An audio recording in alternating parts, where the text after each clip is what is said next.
तो चलिए हम अपना अगला सब टॉपिक देखते हैं, जो है turning of a vehicle on a level road. तो हमारे पास यहाँ पे एक सवाल है कि अगर एक कार सर्कल में घूम रही है, तो कौन सा फोर्स सेंट्रीपिटल फोर्स प्रोवाइड करेगा? तो इसका आंसर है कि रोड और टायर के बीच का स्टैटिक फ्रिक्शन यहाँ पे सेंट्रीपिटल फोर्स प्रोवाइड करेगा।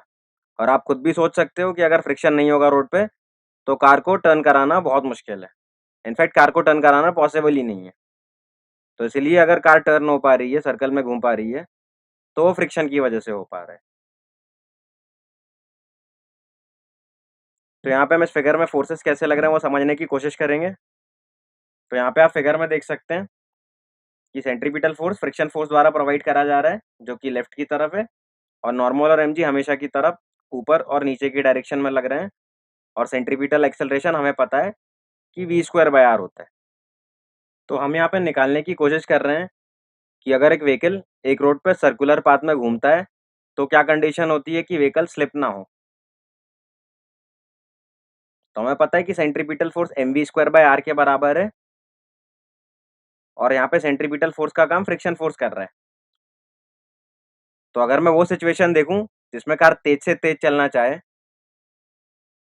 तो अगर मैं लिमिटिंग सिचुएशन की बात करूं, लिमिटिंग सिचुएशन मतलब ऐसी सिचुएशन जिसके बियॉन्ड कार स्लिप कर जाएगी, तो मैं बोल सकता हूँ कि फ्रिक्शन अपनी मैक्सिमम कैपेसिटी पे लग रहा होगा।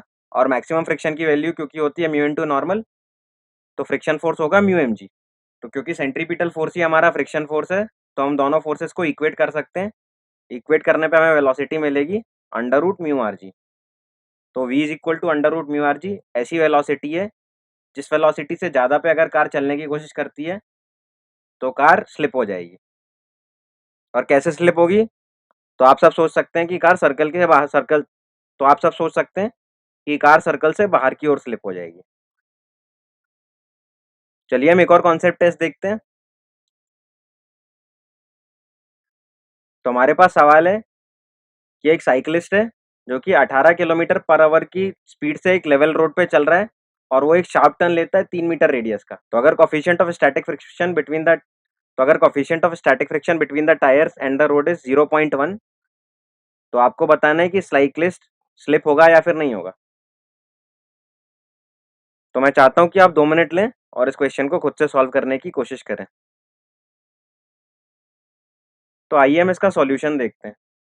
तो हमें पता है कि वेलोसिटी है 18 किलोमीटर पर आवर। इसको अगर मैं मीटर पर सेकंड में कन्वर्ट करूं, तो ये होगा 5 मीटर पर सेकंड।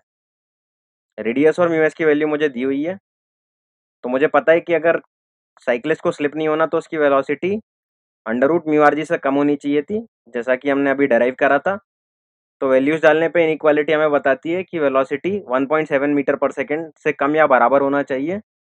इसका मतलब है कि साइकिलिस्ट स्लिप हो जाएगा, क्योंकि वो इससे काफ़ी ज़्यादा स्पीड से ट्रैवल कर रहा है।